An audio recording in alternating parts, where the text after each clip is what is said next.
I'm really excited to be here today, and I'm just so excited and grateful that the organizing committee have allowed me the opportunity to present this work to you. I'm very passionate about it.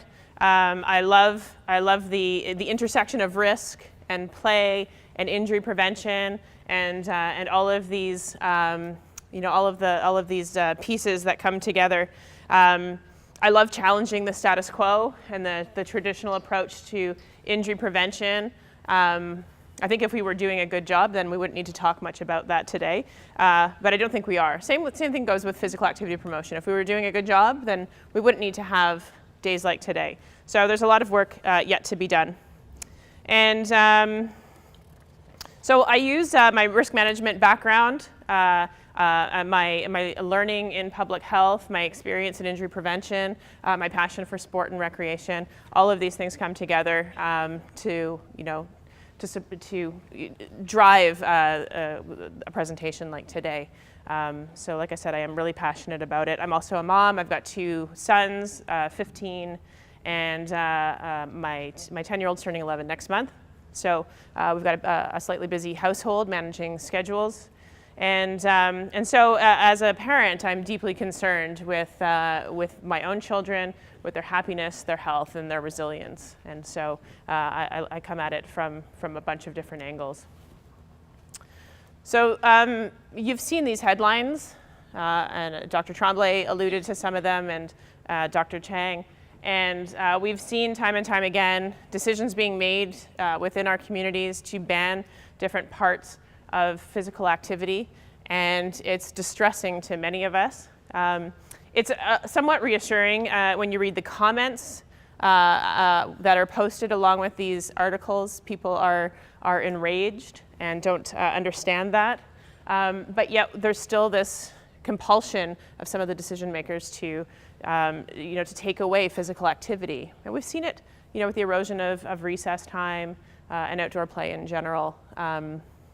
That there's this idea that kids don't need to be physically active, that we can take that away from them and there won't be too many detrimental effects. And I like statistics. I think they're really important for understanding and contextualizing a problem that we're facing. So when we talk about injury and risk and play, we did a little search in Ontario to see how many children are injured falling out of beds and how many are injured falling out of trees. And these are young children, so we looked at 4 different age categories, and overwhelmingly, children are injured falling out of beds more often than they are falling out of trees. We won't take into account any exposure rates. We know that kids are at home a lot, but I think it helps to galvanize that argument about the home being one of the most dangerous places for young people, for everyone to be, whether it's the air that we breathe, the chemicals that we're inhaling or exposed to, stairs, falls from furniture.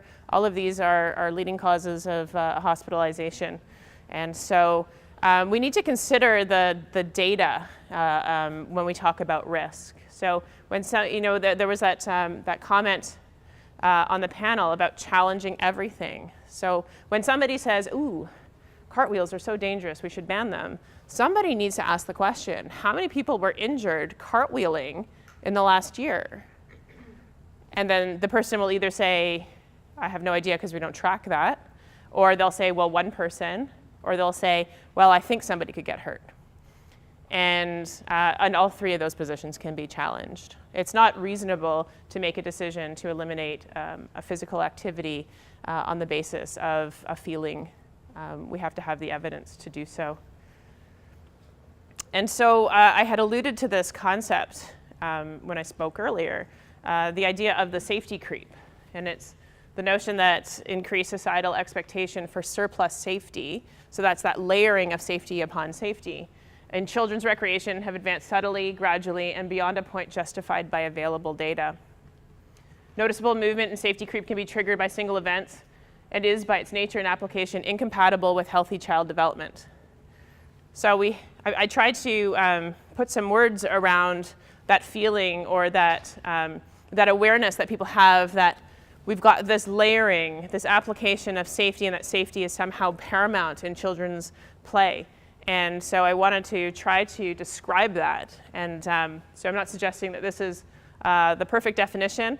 It's a working definition, and if you've got some thoughts, please feel free to share them with me. And then I wanted to look around and find some evidence. And this is a sign that was in my children's elementary school. And again, because I love data and statistics, I find this absolutely absurd. We also do a lot of work with police agencies in Toronto and York region. And I've yet to see any law enforcement in the school hallways, and somebody writing out tickets for exceeding the 1 kilometer per hour rule in the school. I mean, it's absurd. Another example is the plastic and steel playground. So these are pieces within our communities. We see them, we know them. I think if we start to identify them as that safety creep, or as evidence of that safety creep, then we can start to attack that philosophy and perspective. We can start to gather people around this idea that this is evidence of something that's gone terribly wrong with our idea of children's play. We've talked a lot this morning about going back to nature, playing in natural spaces, and what I'd like you to do is just take a minute and close your eyes and think back to a time when you were younger. Maybe you're 10 or 11, and you're playing in your neighborhood. So close your eyes. Don't fall asleep on me, but close your eyes. So you're at play. Think about where you are, how you're feeling. Is it warm? Is this are you playing outdoors or indoors? Think about who you're with in this moment, how you're feeling. Think about what's around you. Is there an adult with you? Does an adult know exactly where you are in this moment? I see giggling. Right.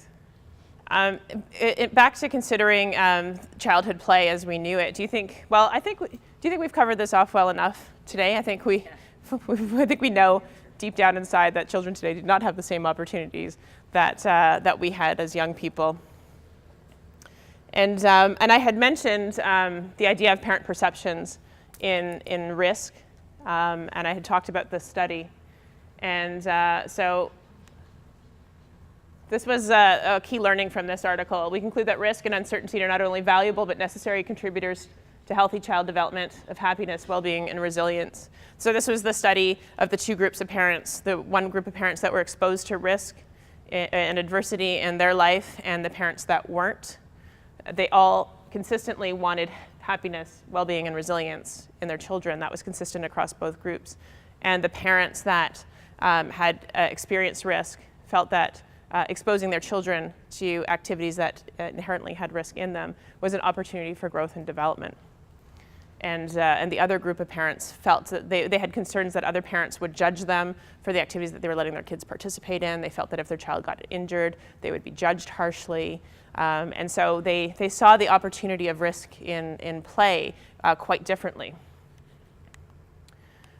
One of the other things I thought was really interesting in this article was this concept of telic versus paratelic play. So telic is serious, cautious, goal-oriented, arousal-reducing play. I think a lot of the play opportunities that exist for children today probably fall into that category.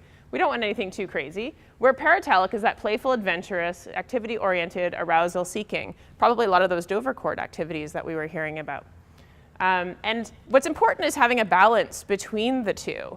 So having the skill development piece under that telic category is as important as the paratelic, giving the child the opportunity to experience and play and try things. So if you've taught them a skill, allowing them the opportunity to try the skill in a safe place where maybe they're not feeling watched or judged by other people. Results suggest that educators and parents benefit from the opportunities. So this is what I was talking about as well with the parents. They benefit from the opportunities to share risk perceptions and discuss the cost and benefits for offering outdoor free play to children to achieve their common goals. Again, it's the health, happiness, and resilience. So it was the same research group as the first study. But as I mentioned, when you have a conversation with parents, they immediately will feel better about the activities that you're providing. They understand that you've put into place safety measures, that they understand that the staff are trained in first aid, that you have an emergency action plan should something go wrong. They might understand better how your organization views the inclusion of risk in activities, the developmental benefits of exposing children to risk. And when you can share that in a conversation with parents, it's tremendously beneficial. So something to consider. We've talked a lot about young children, 0 to 6. Does anybody here work with teenagers? Youth? Yes, a few people. So I think it's really important, because when we talk about risk-taking and we start talking about teenagers, everyone starts losing their minds, right?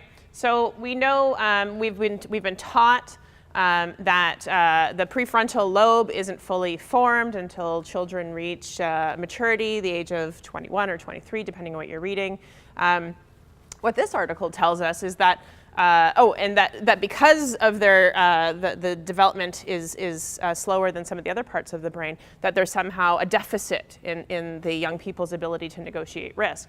And so this article is saying, no, that's not exactly true. And we don't actually have the evidence to support that. This has sort of been the sentiment that we've attached to adolescent risk-taking and injuries. But the actual fact of the matter is that the brain develops as the brain is supposed to develop. And it develops in such a way that it allows youth to explore the world around them. So they're designed in this period to be less inhibited about risk-taking than they were when they were young children, and that they will be when they're mature adults. So they're in this prime space where they're hardwired to take risks, and we may talk about an increased rate of injury in this young group, but we also have to look at the effect of having taken away all of the opportunity in their childhood to develop risk management skills. So we've bubble wrapped them in this toxic plastic. We've sheltered them from the experience of risk-taking and risk management, and then they become young adults, and they're hardwired to explore. They have less adult supervision. They're riding buses. They're exploring their environment in larger spaces, and we haven't prepared them. So of course we're going to see increases in injury. It's not reasonable to think otherwise. So let's not consider that the adolescent brain and its development is detrimental. We have to understand that it's designed to mature in a certain way, and it allows young people to think differently. They're much more creative. They have a lot of capacity in different ways than young children and adults, and all of that is beneficial. And we need to make sure that we've prepared them well enough to be able to successfully explore risk. And that not all of them are exploring risk in an unhealthy way. That we're learning more about a subgroup of adolescents that are exploring risk in an unhealthy way. But on the whole, the vast majority of adolescent youth successfully make it to their adulthood.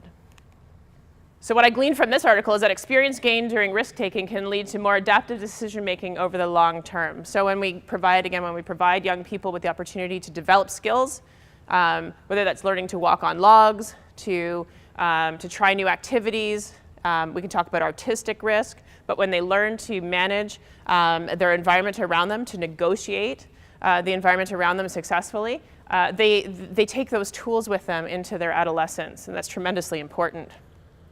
I've got some slides here that look at things that affect adolescent youth risk-taking, and so we did this quick study in our program at the hospital where we have young people come in for an education day twice a week, and we asked them some questions, and one of them is how much do they agree that in most cases luck will keep people safe?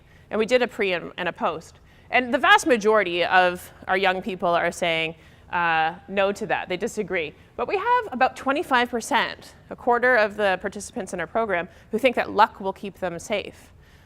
And that's a scary kind of idea. And when we couple that with the best way to prevent injury is to avoid any situation that involves unknown outcomes, we can really see in black and white that and again, another, what have we got? I think 25%, or what is that? I don't know. Well, the blue side. It's bigger. The blue side's bigger than the red side.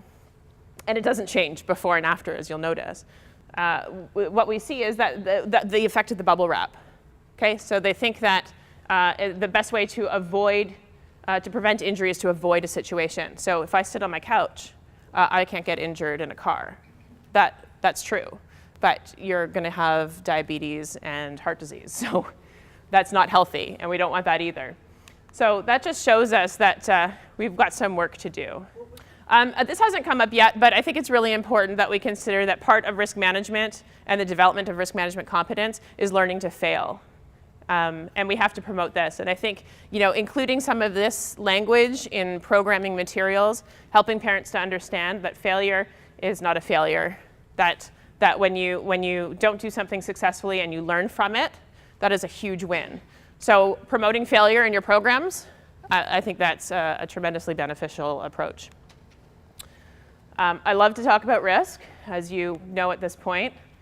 I think it's really important to consider the language that we use, to recognize that the traditional approach to risk management began back at the Industrial Revolution with workers working in factories, concerns from family members that their workers weren't coming home at the end of the day. They had been killed or seriously injured on the job, and so there was action taken to start preventing some of those injuries, or that companies had to compensate families. That was really the impetus, is that companies had to compensate families for the loss of their wage earner, and so they thought, well, why don't we just try to prevent some of these things so we don't have to pay people out. But you can see on one side, we have the steel workers in New York City building skyscrapers, wearing no protective equipment. They're not harnessed in. I'm sure they didn't all make it home for dinner time. But that's really the advent of traditional risk management as we know it. What we've done, however, is we've applied everything that we've learned in industrial safety, workplace safety, road safety, all of those pieces that have done a lot of good to reduce workplace injuries and transportation-related injuries, and we've applied that to children's play, which is a huge mistake because there's no comparison between the two. There's no developmental benefit to an injury on the road or in the workplace, but there's so much benefit to an injury in play when a child can learn from the experience of having fallen down.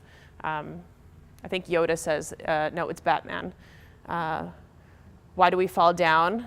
It's to get back up, or something like that. It's from Batman. I don't know.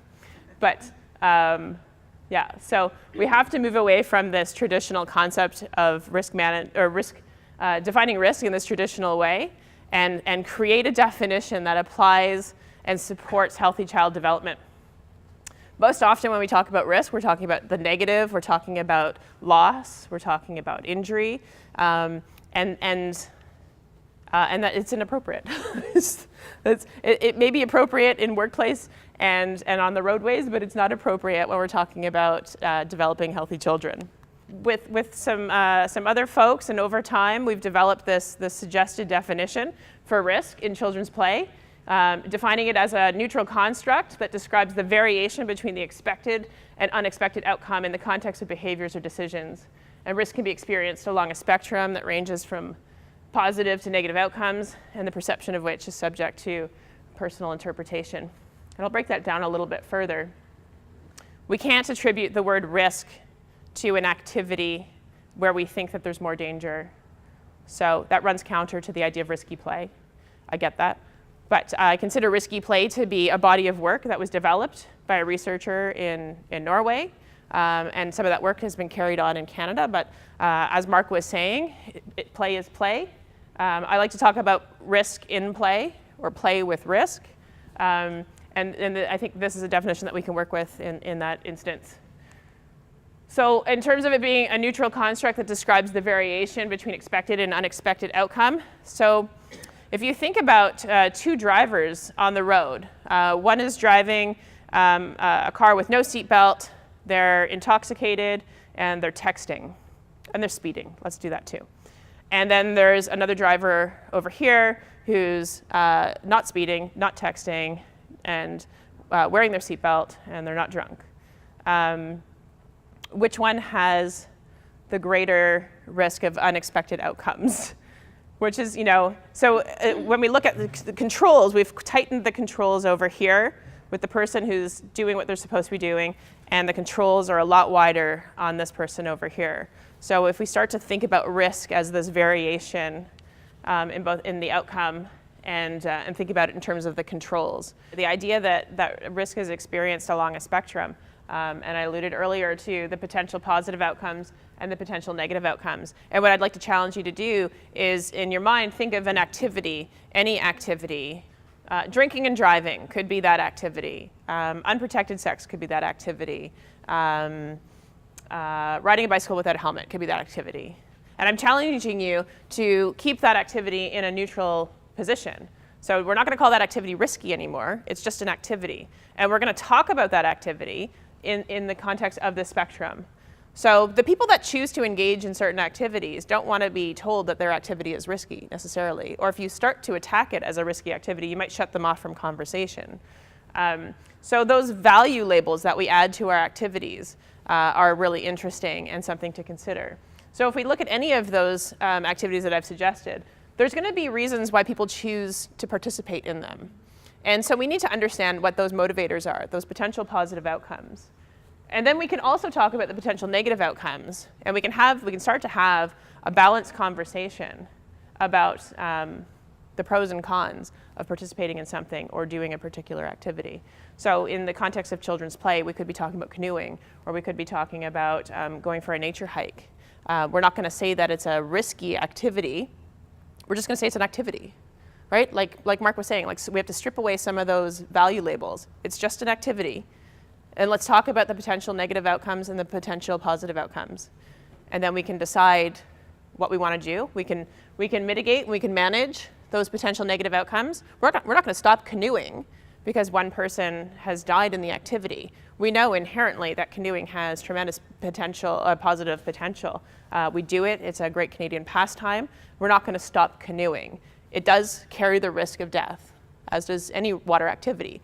But we are a water-loving nation, and we're going to continue to participate in those activities. So let's talk about how we manage and mitigate those potential negative outcomes, and how do we accentuate the potential positive outcomes, the fun, the enjoyment, the connection, connection with nature, with others, all of those things. And perception is a really important part. So the broken arm to one person is a life-altering, the worst possible outcome. To somebody who's experienced a lot of adversity or challenges in their life, a broken arm is a minor inconvenience. It's the same broken arm. But people can experience the range of emotions attached with that outcome quite differently. So I think we need to have some understanding about that. And when we're talking, again, about children's play, the scraped knee to the recreation leader might be like, okay, I've done my job. They had fun, they were active, they fell down, they got back up. To the parent, it's the worst thing imaginable. Maybe they ripped their pants in the process of scraping their knee as well. So you have to manage that. The perception of that outcome is quite different. Helping parents to understand the range of the potential outcomes, I think, is really important to address this. We've talked a little bit about risky play. If you're not familiar with it, again, I encourage you to visit Ellen Sandsetter's work online. To read Mark's and the other authors' articles on risky play. The great heights, high speeds, dangerous tools, dangerous elements, rough and tumble play, disappearing, the opportunity to disappear or get lost. These are from the child's perspective. Again, we're not dropping three-year-olds off in the forest and leaving them for a week and coming back to see how they made out. It's about the ability for a child to feel that they're not being directly supervised while they're trying to do something. So if they want to try an activity and they're feeling the pressure of eyeballs on them, that they have the ability to be behind a rock or behind a structure, that they can test something out, that they can have a little bit of privacy to do that if they have some of those anxieties about performance and whatnot. Dangerous elements. This is access to fire and water's edge, and learning about the camping cookout. Learning about the lake and the ecology and the system in the water, being able to explore those spaces. Again, we're not going to throw the child off the end of the dock and see if they can make it back. It's about age and stage appropriate activities with access to these elements. Your program doesn't have to include all 6 elements simultaneously. It can include some of them, But it's important to start considering these elements, how we've perhaps eliminated a lot of them from our activities, and how we can reincorporate them back in. There's ample evidence to suggest that this is a worthwhile endeavor. So I encourage that. The benefits of risky play are listed here. They came up again during the panel. Better risk detection, improved motor and spatial skills, increased self-esteem or independence, better conflict resolution skills. When kids are allowed to play with sticks and pretend that they're pirates on a ship, they learn about conflict resolution. So do we always want to stop that? I don't know. This is a great one with our teens again, the ability to negotiate decisions about substance use, relationships, and sexual behavior during adolescence. I think we can all agree that's a really important piece. And so again, when you're having conversations with parents about risk perception, this kind of information is tremendously motivating. There's some really excellent tools that you can explore back in your organizations. This one from Play England, they've got a great manual on risk in play provision for children. And it provides a risk-benefit assessment. So you can start to describe your activity in a way that considers the potential positive and potential negative outcomes, strategies to mitigate. For conversations with parents, to run through an exercise similar to closing your eyes and thinking back to a time when you were at play as a child, OutsidePlay.ca is a phenomenal resource. You can use it in your organizations with your staff, with other leaders and volunteers, with parents in particular. It takes you on a journey where you understand the number of activities that you are allowed to participate in as a child and calculate the number of activities that your children are allowed to participate in, and compare them and see where those gaps are. And start to develop some conversations, some strategies about how you can increase the exposure to these fun play elements that we've stripped away from childhood. These are my boys. We were in Banff a couple of years ago, and the big boy is, he's now 15. I think he was 13 in this picture, and the little one was about 8. He's 10 now. And this is a bean and stalk installation right on the main street. And it's a beautiful location. There's mountains in the background. My kids are born and raised in Ontario, and they've never seen a play structure like this before, so this blew their minds. You can see that my big boy is negotiating his way to the top of the log, but he's not, he's not like a circus tightrope walker. He's pretty cautious. He's in a position that's telling me that he's not entirely sure. He's challenged. He's definitely challenged in this moment. My little one, who's quite risk averse, is hanging back, and he's going to watch his big brother. He's not rushing to follow anytime soon. And I think it's a nice illustration of how children can play in these naturalized spaces. And I mean, you can see that in this installation, it probably had gone in 5 seconds before we got there. But the ground is that plastic where the grass is going to grow over it. So it's a brand new installation. You can see the steel beams. But they've taken this log and they've created it into a play structure that fits so beautifully into this environment. So I think I love this picture. I think it speaks volumes about the importance of exploring risk and allowing children to explore freely. And I just think my kids are kind of cute. So what can we do? It's so tremendously important to start identifying the safety creep in our own environments, challenging the heck out of it. It's time we stand up. You're the stewards of your programming. You're the stewards of healthy child development in your spaces. You understand the benefits of physical activity, of connection, of being with nature, all of these things. You know it, you live it, you breathe it. So you have to support it and challenge every encroachment of safety creep. We need to reframe risk as an essential element of healthy child development. We don't want to eliminate risk from our activities. We don't want to say that to parents. We don't want to say it's a risk-free program. We want to talk about the importance of risk in healthy child development and how we're going to help their children develop risk competence.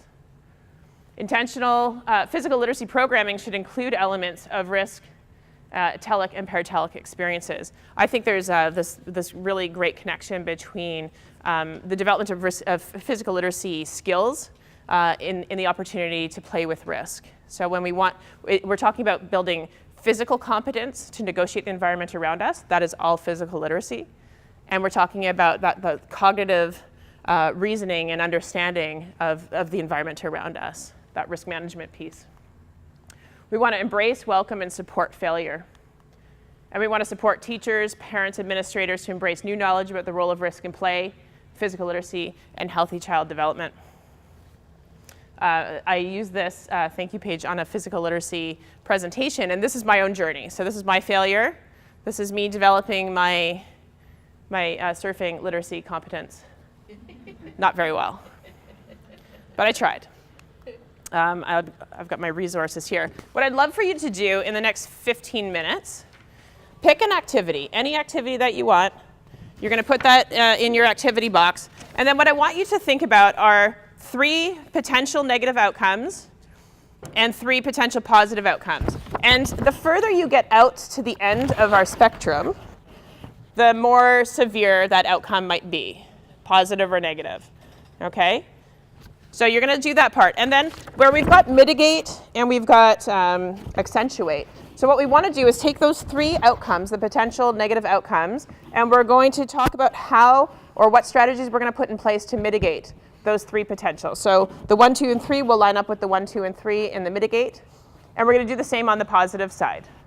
Can you see that if you were to take this activity back to your organizations, that you could potentially drive a conversation about a new activity that you'd like to propose or something that you want to bring back and create that balanced conversation with somebody where you can talk about the different pieces so that you don't get thrown off the track when you say yes, or when the risk manager says there is the potential that somebody could die, and you can say yes, actually we've considered that outcome and this is what we propose to mitigate that. And let's now talk again about the positives and what the children can benefit from these activities. Does that make sense? I appreciate your time today. Thank you so much. What I want to spend some time doing today, and we can talk about some stuff, we're going to play a little bit, I can answer your questions, I might ask you some questions, because I want to use this as a learning opportunity. Most of the work I do is with Sport for Life in regards to physical literacy and engaging kids to be engaged. That's the thing. I used to be a phys ed teacher. We didn't have to do that then. So I want to look at taking some basic fundamental movement skills and some basic physical literacy skills and tools and to put you outside and to give you the ability just to move and be confused and just to spend some time out here. And I'm trying to pick activities that will take you through the developmental spectrum, okay? So you've got a ball. What I would like you to do is partner yourself up. So find yourself a human being. So with that human being that's standing beside you, I'd like you to figure out what their name is and their favorite fruit or vegetable. Whoever selected the brightest fruit or vegetable, the most vibrant color fruit or vegetable, come up and you need 1 cup for every person in your group. Okay? We're going to make some ice cream cones, okay? We have this space. Your adults, don't go to the street, you get hit by a car, and that's statistically your biggest risk, right? So don't do that, I don't have insurance. So you and I are going to throw this ball at the same time, and we're going to catch it in our cups. Ready? Yep, go. Okay, go. Good, go. Good. Okay, so now what I want to do, keep going. Now what I want to do is I want to start to move my partner around a bit. Oh, okay? So we're going to make, how many ice cream cones can you make with your partner? Oh, using the space we have. Go. Thank you. No problem.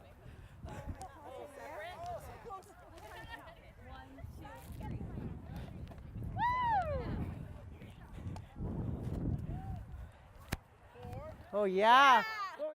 Oh, that's okay. We recovered. Can you get like 5 in a row? Oh, yeah, we did. We just finished. Give us another challenge. Organize ourselves with our partners. So one partner's this way, one partner is facing me, and you're all lined up this way. Got it? Does that make sense? Sometimes things sound really good in my head, and they come out, and people look at me like, what? So I want you a little close, like so you can see the color of your partner's eyes. So you'll just want 2 of you will be on one side. Yep. Okay, so we're gonna do the same thing. You're making ice cream cones. Every time you make it successful. Is that, I sound like I just said sex. Successful? I did, didn't I? I throw and catch. Yeah, both parties take a step back. Okay? Go. See how far you get. Can you get to the hill? Go. When a drop happens, you take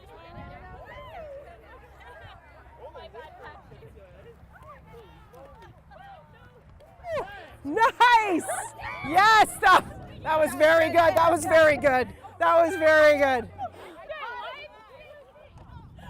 This one is right there. That's good. Remember who your partner is and come in so you can hear me and see me. Remember who your partner is because I won't know. I don't know you yet. Okay, so I see a lot of balls being dropped.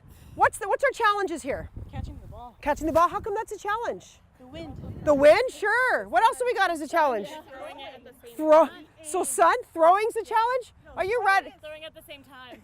Yeah, why is that a challenge? Because you're knowing your partner. Sure. Bit of communication. Between two different things. Splitting your attention, right? We know we can't multitask, right? Right, well we say we can. Right, your brain divides, we can only do 100% of things, right? So it divides what it's doing, sure. What else? Why else are we missing the ball in the cup? Movement. Sure, you got to move in a whole bunch of different directions. depth perception. Sure, yeah. How is this different outside than inside? Would it be easier inside? No, there's more lights. More light, so maybe for you a little harder. So easier inside for you? More echoey. Okay. Could we move at all to make this activity a little easier for you? What could we do? Okay, so what we're going to do, we're going to do the same activity. You can start wherever you want with your partner. You're going to start close together. And every time you make a successful catch, the both of you, you're going to take a step back. If you mess up, you take a step closer. All right, let's see how you do, Ottawa and surrounding area. That's what I'm supposed to say, right?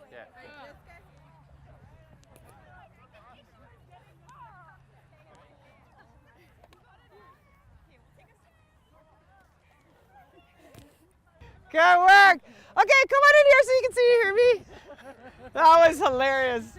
One of our principles in physical literacy is called repetition-based learning with knowledge of results. What that means is kids shouldn't have to wait anymore. Because how do we learn? By doing. By doing. So when we have kids in our programs, we have the opportunity to move them and to engage them. Part of it is to make sure that everybody has a piece of equipment and everybody gets to use that equipment as their interpretation of my instructions. So I'm not giving you a lot of detailed instructions. I want you to kind of be a little bit, what's happening? What are we doing? Because who are you turning to fill in some of these gaps? Partner, sure. Yeah. Making her, yeah, sure. Any of you modifying the rules a little bit? Oh yeah. Which we call cheating in real, yeah, no. What fundamental movement skills are we working on in this activity? Hand-eye coordination. Sure, yeah, hand-eye coordination, but give me a fundamental movement skill. Something basic, catching, absolutely. Throwing, absolutely. Balance. Sure, balance. Running a little because your partner can't throw. Yeah, because your partner can't throw. Depth perception, sure. How to get your body underneath an object. Actually, I was going to do some balloon stuff with you outside, but it's just too windy. What I'm trying to do with you right now, what I'm role modeling is something we call inquiry-based learning, which typically hits into the more sort of the grade, I think it's grade 4 in our physical education and health curriculum, where we start to ask instead of tell. And really what I'm trying to do is get you to decide what are the important pieces of this activity. Okay, give it a try. From the beginning, overhand throw only.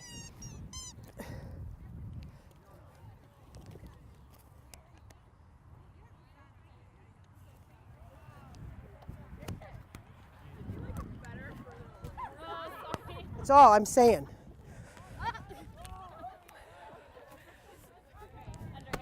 Non-dominant arm. Let's give it a try.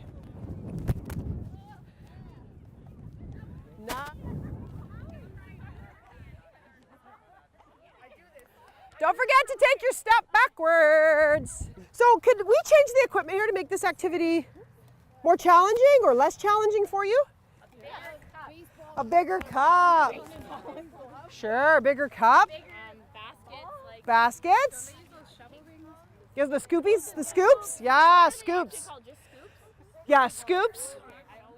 or shovels, doesn't matter. And really what happens is, that's the next easy progression is to go to scoops. But I want to try to use things that are just kind of around. And you can use tennis balls, balls up pieces of paper.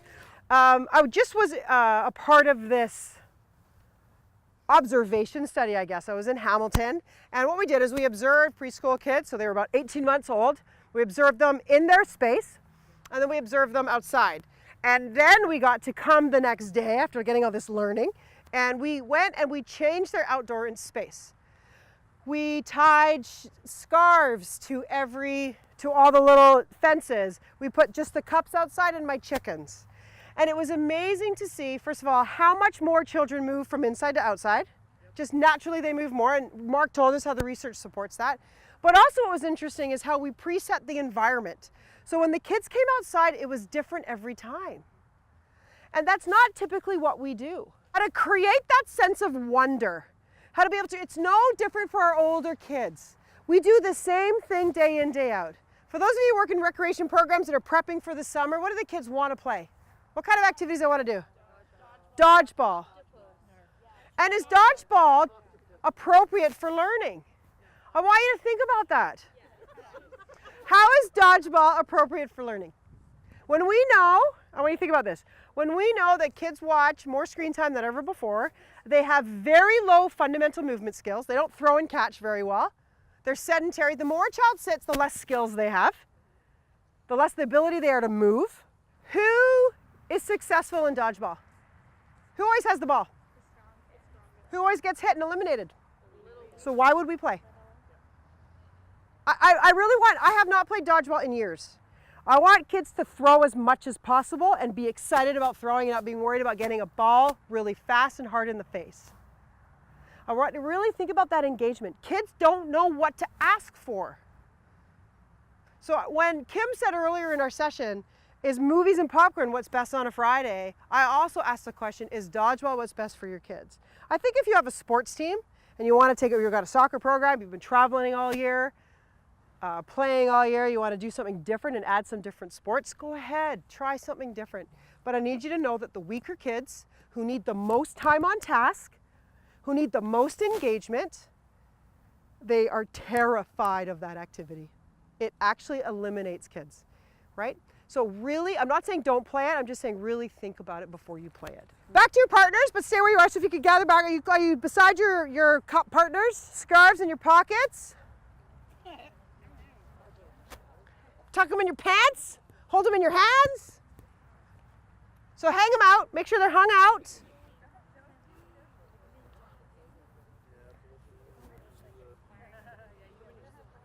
So what we're gonna do is your object with your partner is to try to get as many scarves from your partner as you can. If I get it successful, I'm gonna give it back because it's yours. It's not mine. You're welcome. Okay? But I want to see how many times I can take something from my partner. Stay in a small little playing space. All right, go. We're playing for 30 seconds. 30 seconds. Go. Yes. Go. Go. Dodgeball game that you said with the... This time you can take it, you can keep it. All right, go. Give it a try. 30 seconds. 30 seconds.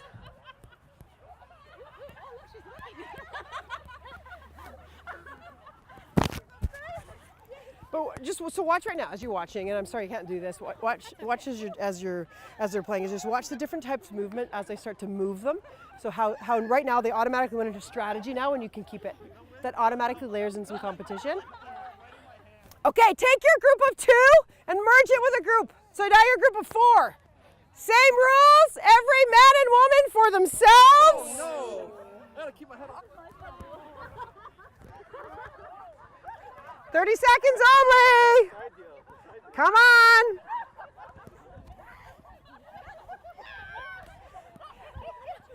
So the next activity, working with your partner, the same groups you're in, working with your partner, see how many you can get between the 2 of you. So now you're working with your partner. Okay, ready? 30 seconds. Go.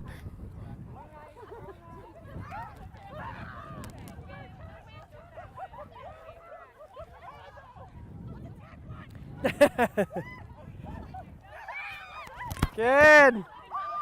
Halfway, halfway.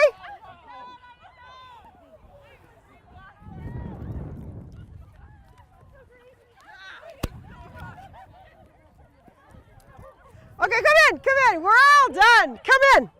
Come here. Kids don't typically play well with others anymore. And we have to teach them how to build in competition. Right? We have to teach them to work together. So what are these skills doing? What am I trying to do here? Teamwork for sure. Sure. Sure, strategy. What is missing from my activity? Has anybody played a version of this before? Okay. What did I not give you? No points? No elimination? What about boundaries? I didn't give you any boundaries. Some of you went way over there, right? Some of you stayed close. Some of you were running really, really far away from the other friends, right? You just took off. And so your team decided, what did you decide as a group? You might have created some boundaries. Anybody create your own little boundaries?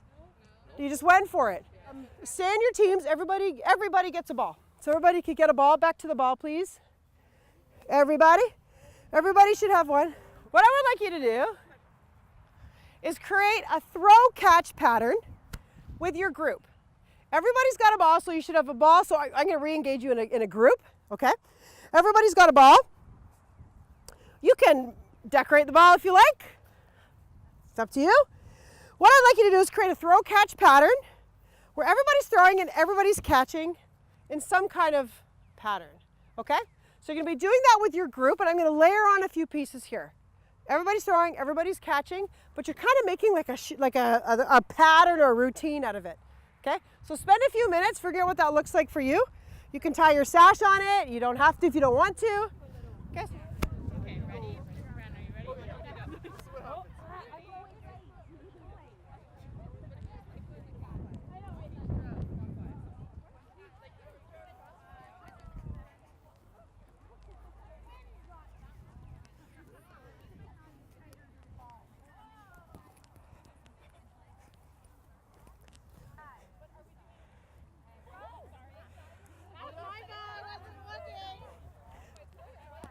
Let's add some locomotor. What is that? What's locomotor? Movement. In what way? Locomotor is any way you get from one space to another. This is locomotor. This is not locomotor. This is locomotor. That is locomotor. Nicely done. Nicely done. Nicely done. Okay, so I'd like you to add some locomotor. Give that a try. See what that looks like.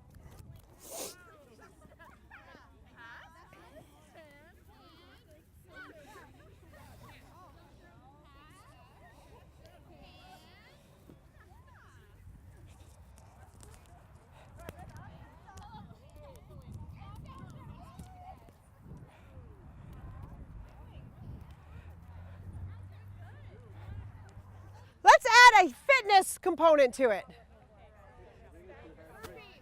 Burpees, yeah, sure, yeah, no. You decide, add a fitness component. Squat, lunge, bicep curl, add something to it. Locomotor.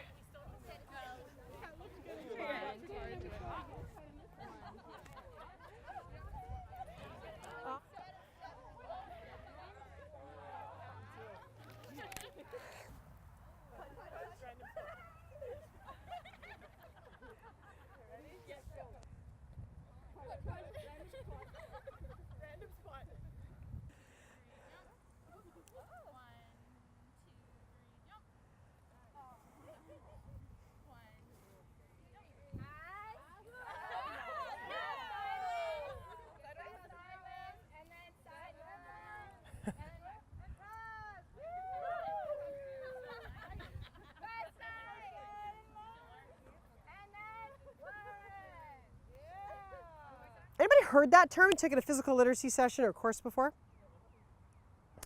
So the audience effect actually can be a social determinant for our kids. And what it really means is, and actually for all of us, is that when you're in a learning space and you have to perform a skill in front of others, it can really affect how you learn.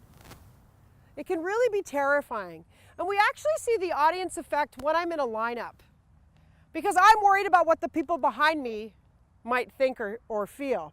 So what I'm trying to do today, if you notice, I started, everybody had a ball, everybody had a cup, and I'm trying to work you into groups and teams and build that audience effect. So eventually I get done. I got you here very quickly just for sake of learning. But to get to a place where you're with a group of people, be able to perform in front of others. Because typically when we ask somebody to perform something in front of somebody else for either assessment or in a game or what I just did to you, it can actually inhibit your learning, especially when you're learning a new skill. So just understanding that sometimes teams and sports and these kinds of activities can actually inhibit the way kids learn and engage. And I just wanted to sort of get you to think about how you're feeling as we go through. And if there's times in which you're bored today, I want you to think about what are those times and what would you do differently? What is it that you would do differently? So what I would like you to do is let's split this line so you're facing a human. So let's you guys come over here. So you're facing somebody across from you, so you're going to be this way. So you two line up facing each other this way. All right, we're going to count to 3 with your group, with your team. So you should be lined up with somebody else. If you're not, make yourself a group of 3. If you are a group of 3, you're going to count to the number 4. If you are a group of 2, you're going to count to the number 3. You can only say one number at a time, so let's demo. 1, 2, 3, 4. 1. 2, 3. 1, 2, 3. Okay, give that a try. Okay. 1, 2, 3, 1, 2,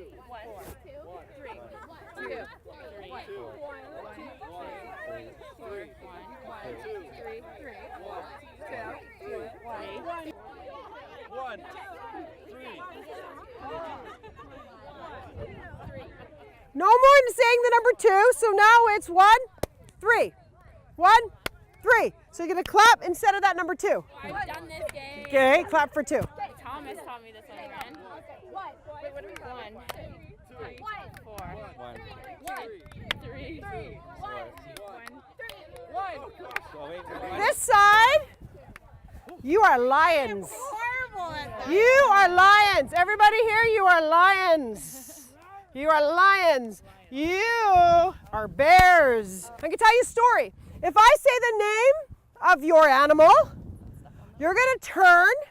So if I say, what are you guys? Lion. If I say lions, you're going to turn and try to get to the bottom of that hill before you're tagged. If you're tagged, you change teams. You can tag anyone you like that's not your animal. Oh, really? Oh, anyone. Not your partner. It's on. You can tag anyone. Okay, Tim. You can tag anyone. My daughter's really excited to go here. We've gone a couple times. If you ever come visit, we should go there. It is called the African Lion Safari.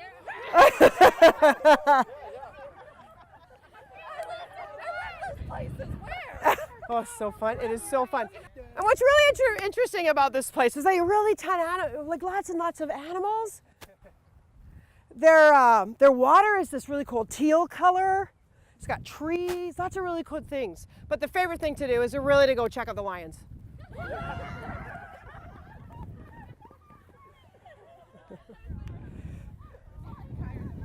But what's really interesting is what I really find boring, and we wait in line to see these animals all the time, and you can never, ever, ever see the tigers because they're always sleeping. But the bears are always out and always out and active. Good. Good. But we want to start to try to build these activities and build that curiosity into our programs, and some of that is just using some basic equipment. You don't need any basic equipment. I mean, this facility, we've got really cool trails over there. I mean, just come out, bring out your sport bag and let the kids figure out how it is they're going to play.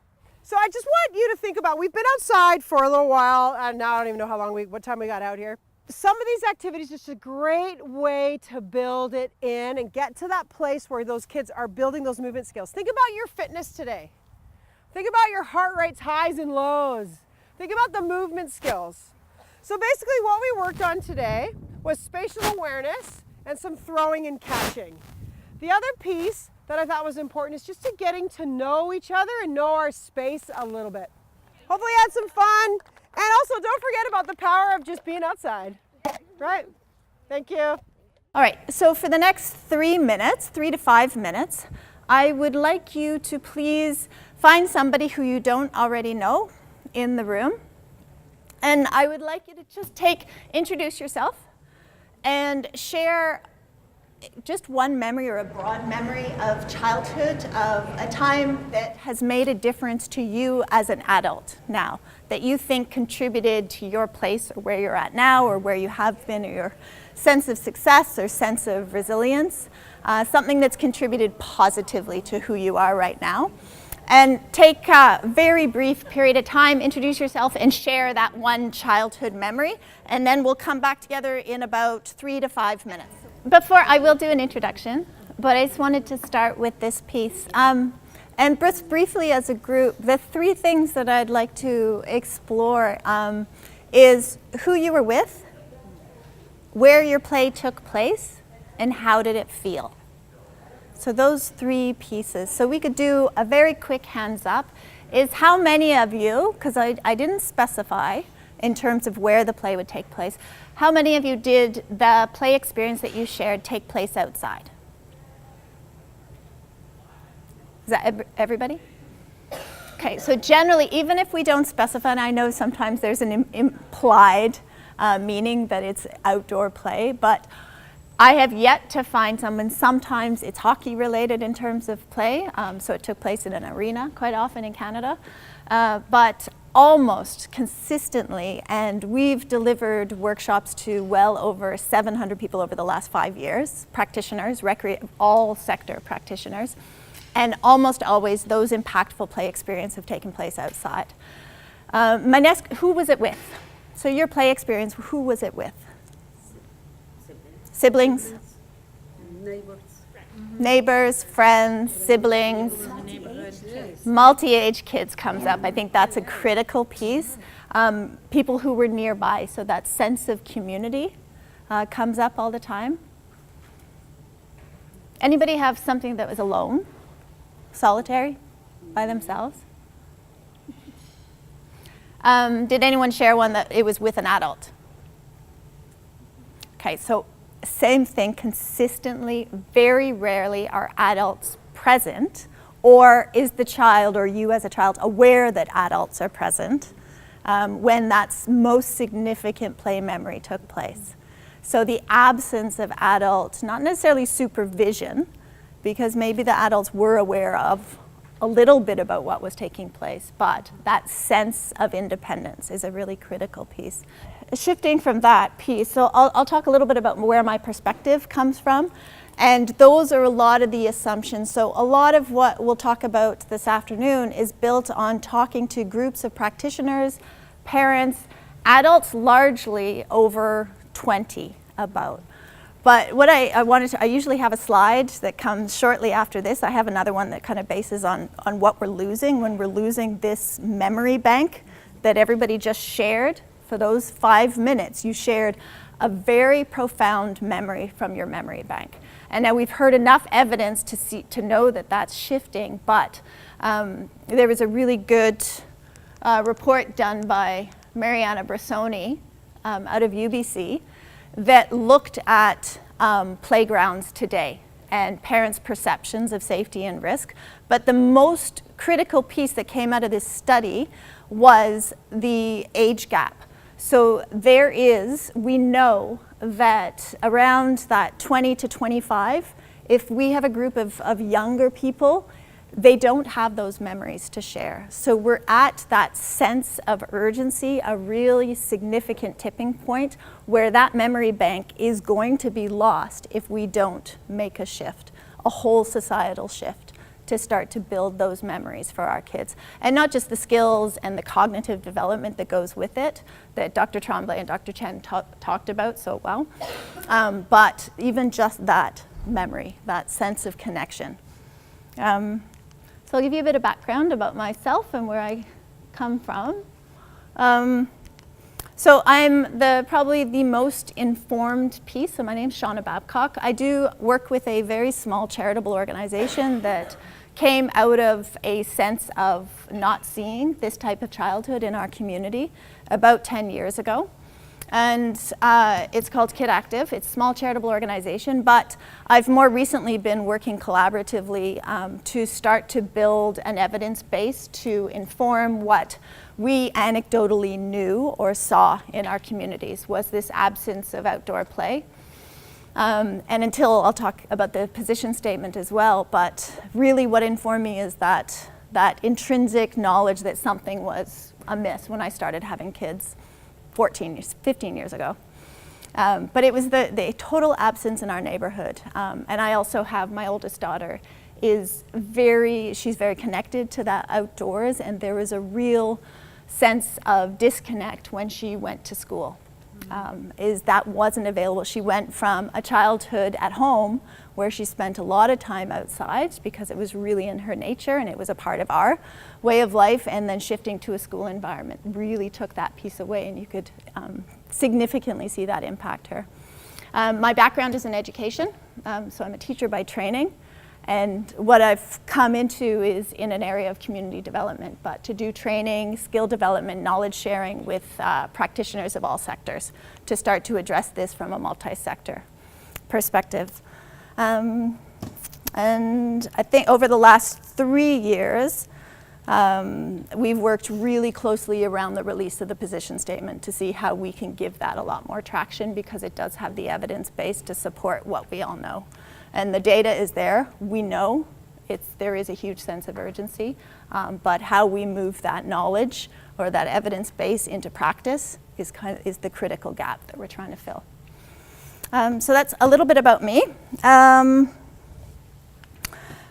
currently, I think my focus has come to be, how do we shift our education system, knowing that schools, and that's kind of the relevance of this talk, schools are where we know our children are systematically put for a very large majority of their time once they hit that school age.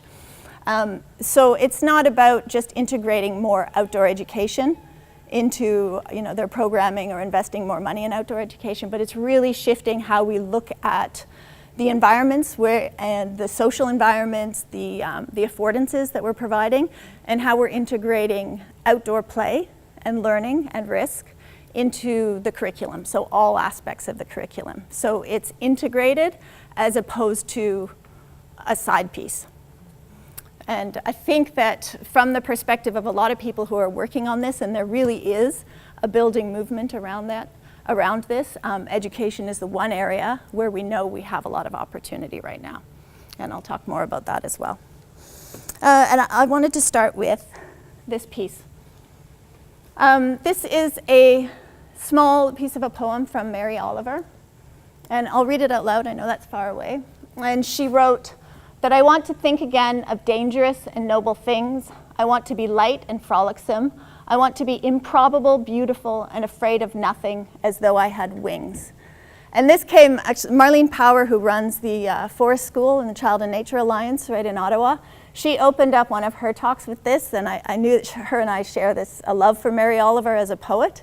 But I loved this piece, and when she opened it up, she shared that it was the perspective of a child. And if we look at what we do as adults to that child's desire to soar and that desire to fly, and that's what's going to provide the child with that sense of success, that resilience, the ability to achieve something that they knew that they could achieve. But as adults and as a society, what do we build around them to start to clip their wings?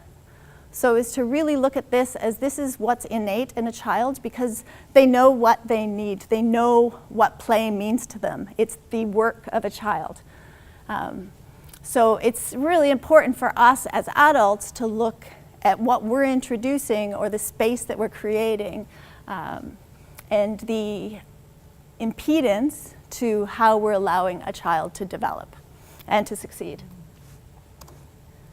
And even that sense of, so we talked about competence and capability, is that when we diminish a child's sense of competence and capability, which you see in this, that sense of being able to soar, that's when we start to inhibit their ability to succeed, even cognitively. So I'm going to briefly just share what we'd like to accomplish today in terms of the education piece, and I'm going to ask you guys to keep me on time. So I think the importance around this whole day was to share some collective knowledge and to really understand and not be impeded by a we can't, because we have the evidence base to know that we can. To build a shared understanding of terms, Brandy spoke really well of how important it is that we're all sharing that same knowledge of what we mean when we say risk, what we mean when we say safety, what we mean when we say play. So all of those terms are critical if we're going to start to build a unified voice. The other piece, I'll share a little bit more research. I think that Dr. Tremblay probably shared a huge amount, and your mind is probably boggled by the amount of research there is, and same with Dr. Chang. But suffice to say, there is ample. We don't need to wait for more research to know that increasing access for outdoor play and learning for children is beneficial for their social, for their physical, their mental, their cognitive well-being and development.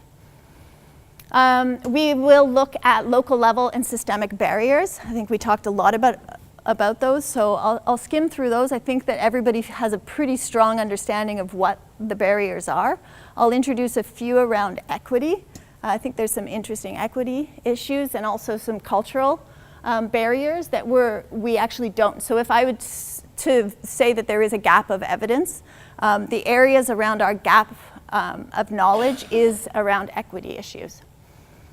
We'll look at perceptions of liability, and again around that shared concepts and being sure that we know what the terminology that we're using means, around duty of care and risk management within an education setting. Those are critical pieces. And I'll share some ideas. We'll do a knowledge building circle. I'll share some things that are happening at a provincial, at a national level in terms of promising or best practices to address this within a school system or within a school. And then we'll try and generate some ideas around how we can apply what we've learned, not just today, but already what you know as practitioners to your practice, not just tomorrow, but also 6 months from now and 2 years from now.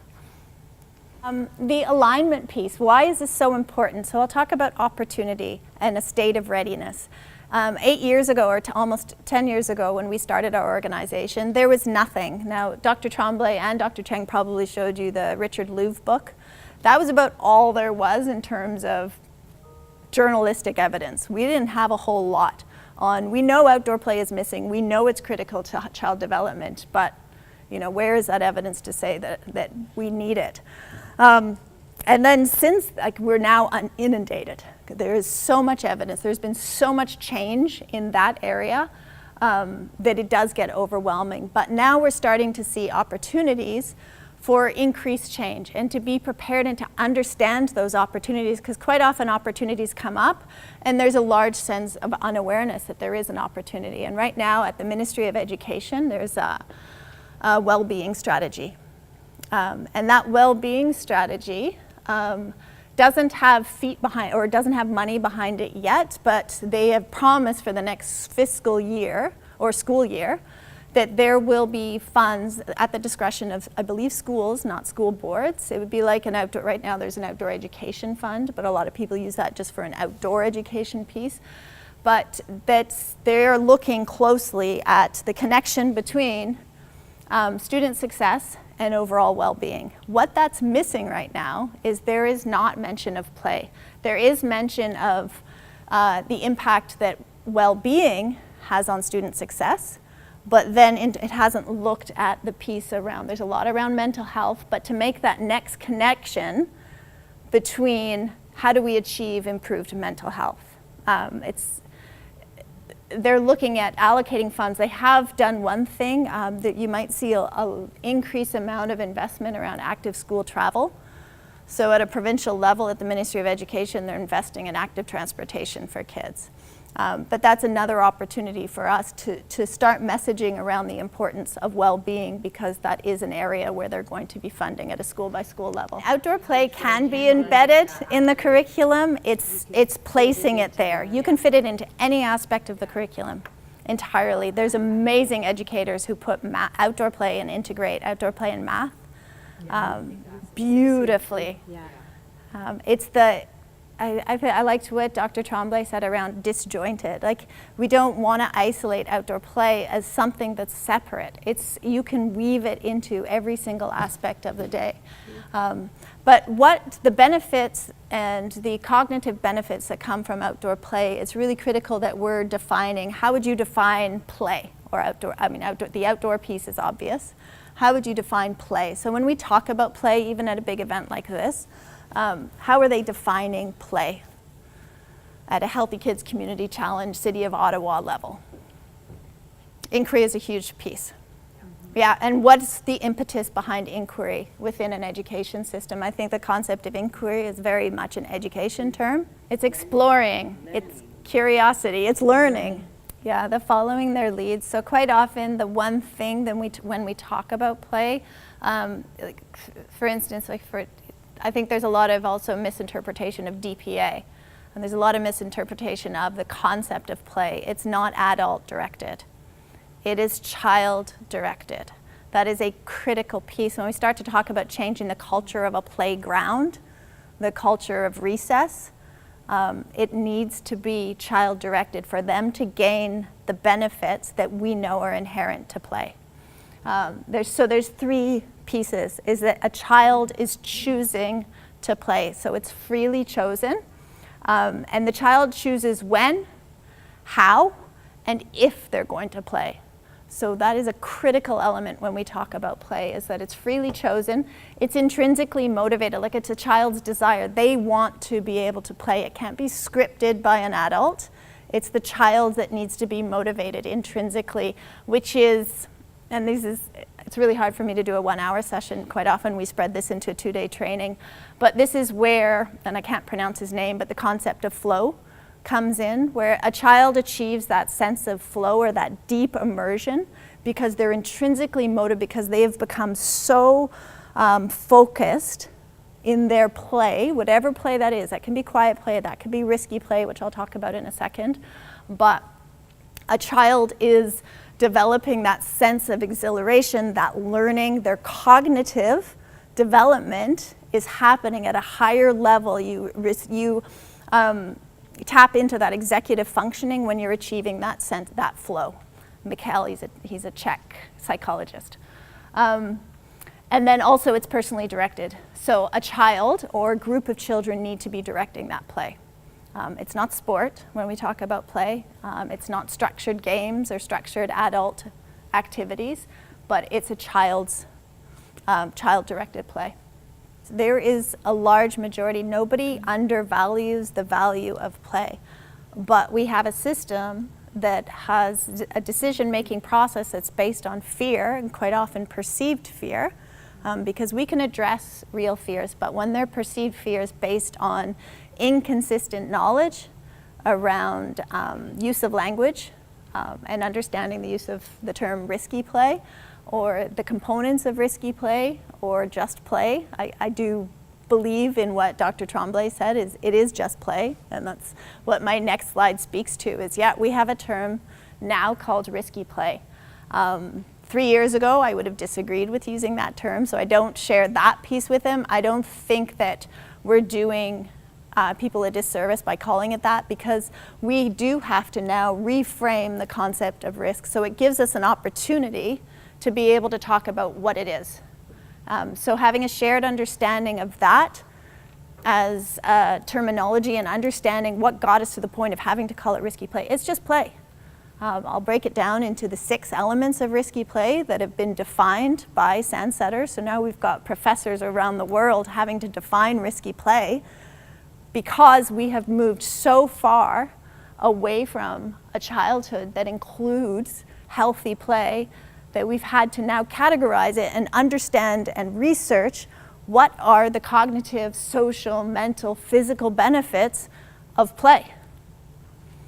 So this is where we've gotten to. So the critical piece of understanding what risky play is, that doesn't mean playing with hazards. we don't mean, and I'll show you a few slides just to illustrate that, but when we're talking about risky play, we're talking about it's play that involves the possibility, just the possibility of injury. And that could be social, like it's the possibility, it's the risk of something. You're moving, but where do we know learning happens? Does learning happen when you're comfortable and you're doing the things you already know how to do? So where does learning happen for a child and for an adult? When you do something new? Failure. Pardon? Failure for sure. Well, you trip, so you know that. You're a little bit outside your comfort zone. And that's when you get that sense of exhilaration. You're just a step outside your comfort zone that would give you the skill development, the familiarity to maybe take another step, but you determine what that next step is. The child determines what that next step is. You know, being thrust into somewhere where you're past that sense of exhilaration. It's not that feeling of butterflies that you get. Let's say for a child that's climbed up to the first branch that might, just be 2 feet off the ground, but that was a pretty exhilarating climb to the top of that branch. That gave them those butterflies or that exciting feeling. That was risky play for that child. Maybe climbing to the top of a hill, just a little mound. Maybe that was risky play for a different child. But they're the ones that are determining that. That's what's giving them that feeling. But they've got that feeling in their belly, which has been described by kids that Ellen Sandsetter has worked with, as a funny feeling. Like they describe it as it's a funny, exciting. Scary funny, that's what it is. It's a scary funny. So it's a little bit scary, but it's enough that they're able to understand it and talk about it with a positive sense of excitement. But they knew that it included a possibility of harm. They could possibly have gotten hurt, but they weren't so thrust out of their comfort zone that it became dangerous.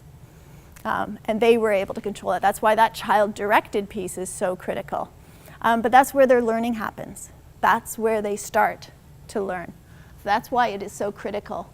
It provides opportunities for that risk, so that internal risk development or risk management system that I don't have a lot of slides on this, but extensively, I think, I just went in to get lunch, but I think that's what there was one of the people on the film at lunch that was talking about pushing their limits ice climbing, and if he didn't push his limits and explore, then he'd explore something that was an unhealthy risk. And Mariana Bressoni, a professor in injury prevention out of UBC, has done some research around the fact that if we don't expose our kids to the opportunity to take risks in a healthy way through play when they're young, that so this is what the study is proving, they will explore unhealthy risks as they get older. And now, if you listen to Dr. Cheng, to tap into that that dopamine dose that they need, because that's what your body needs. So he was talking about screens versus play, but this is like risky play or healthy risky play as opposed to other risks. So there is research to support that if we're not exposing our kids at this age to concepts of risk in play or risky play, it's the same thing, then we're exposing them to be a lot more vulnerable in the later years. This is also where they learn about injury and risk. So this is Mariana Bressoni's slide that she uses, and these are the quotes from the kids that she interviewed during her research. So it's scary and fun, so that scary, funny feeling. At the same time, it tickles, so it's like butterflies that a child gets during risky play, and it's thrilling. And they get a bit scared, but it's thrilling. So it gives them that excitement, that sense, if you go back to that Mary Oliver, it's that sense of being able to soar. So it's that building of that sense of wonder and that sense of competence and the confidence that a child achieves through play. So these are the 6 components that Ellen Sandsetter has defined. I saw her recently at a conference at the International Play Association conference in Calgary in the fall. She said that she had a 7th, but I can't find it in any of her research, so I have yet to ask her. So these are very basic. One is speed, so it's just a child running. So being able to go fast through the forest or fast down a road is quite often builds that sense of risky play, motor development, the skill development that happens for that. Heights, being able to climb high, but also being able to manage that. I was having a conversation with somebody around a play structure. Play structures are predictable. They are designed so a child that in a natural element or in a tree can get to a height that they wouldn't necessarily be able to get to in a natural element. So they're actually climbing above their level of comfort because it's manufactured with steps and with very predictable steps. There's a lot of fantastic, an occupational therapist, and I forget her name, but it's called Barefoot and Balanced is a book that she's written. It's a fantastic book around the inner ear development that a child develops when they're playing in natural spaces that are unpredictable and not consistent, and they're not human-made. But there's some critical inner ear development and other motor skills and occupational development that a child is missing when we're taking that away from them. Dangerous tools. So that's anything from a stick. So I did have a bag. I quite often just hold up a stick and ask what people, how do they define that when I talk about, it's important to have a shared understanding of what things are, what risky play is, what play is. But when we pick up a stick, sticks are a toy. They're probably I think besides a cardboard box, they are the most valuable toy a child can hold. So it really fosters their imagination, and it varies from school to school. It's a loose part. It has a high play value. No. Or it's a banned object, kind of like balls have become in some schools. So it's amazing how we've started to place value and risk, or not risk, hazard on elements that have high play value. So I'm going to zip. We don't have a huge amount of time, so I'm going to zip through these, but I'd like to get to the end and we can talk about the tools around how we can start to shift and transform our school systems. So what do we risk with policies like that rough and tumble play? I'd encourage folks to look. There's an amazing video of a school in New Zealand that decided to take all rules away. All rules were gone from the schoolyard. And there was for sure a rough patch around that because the parameters were unfamiliar for the kids. But once I think it was respect or no intentional hurting. It's a really basic 2 rules it might have been. But the transformation for that whole school culture was enormous. And it's worth looking at. So that's rough and tumble is an issue. But the benefits and how a child builds their social understanding and social what's okay and what's not okay for a child, but takes those signals. Yeah. Resolution skills. Yeah, like the ability for a child to resolve or a group of children to resolve by themselves because too often an adult is intervening and saying no. Getting lost, that's not letting in a school supervision area, but allowing kids a space at least where they feel like they're not always being looked upon. And the other one is dangerous elements. When they're talking about dangerous elements, that could be anything from having a stream nearby or a creek, where I've been in some schools where they value the presence of a creek or a swamp in their yard and they use it as a teaching space as opposed to banning it, like the kids aren't allowed or they fence it. But re-looking at what dangerous elements mean nearby water or heights or other elements. I'll just quickly, these are just some pictures. This is the nature school in just out here at Wesley Clover Park. So this is the Ottawa Nature School. They've created their own play space. I think Dr. Tremblay might have spoken to them. It's run by the Child and Nature Alliance, or the Ottawa Forest School, or Forest School Canada. And everything in their playground the kids have created. So they have created their own play space, and it's a huge, impressive space. And over 2 years ago when they started, you would go in there and you're like, oh, it's a little rough. And now you go there and you visit it, it is a transformed, beautiful space. But it has a sense of place. So they've created a sense of place for every child because they've contributed to it. It's not a metal structure. It's called the Ottawa Forest and Nature School. is one of the private schools that he called it a private school, but it's a not-for-profit that runs a forest school. And they work with the Ottawa Carleton District School Board. This is also their space. And this is where I just wanted to talk, like this is kids just having the opportunity to play. This is a youth group in Manitoulin. We had 70 kids.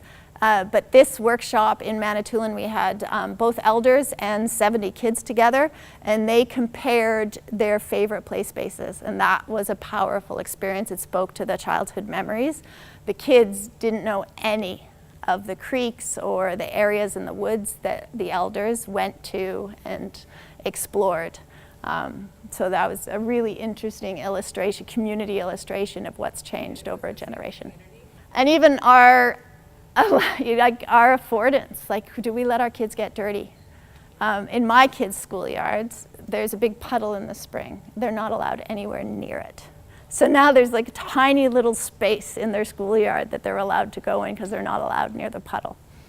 Not allowed near the beautiful cedar forest in the back of the schoolyard. And I think that there's a really critical piece is understanding where people are at, where parents are at with their risk. We didn't have nearly enough time to explore risk reframing, but to see how you can move your concept of risk, whether it's, you know, getting dirty or kids playing higher up in a tree, but how you can shift that and what tools you can use to start to reframe how you're looking at risk for play. Because we know it's not this, it's not recklessness. On an educator's perspective, on a parent's perspective, that's not what we mean when we talk about risk. And that's where what Brandy talks about as the benefits of risk is really critical. It's not, we're not asking kids to go on hazardous things, and hazards are not what we're advocating for. Hazards have no place in learning, none. Risk has a place in learning. Hazards do not. There's a fundamental difference there.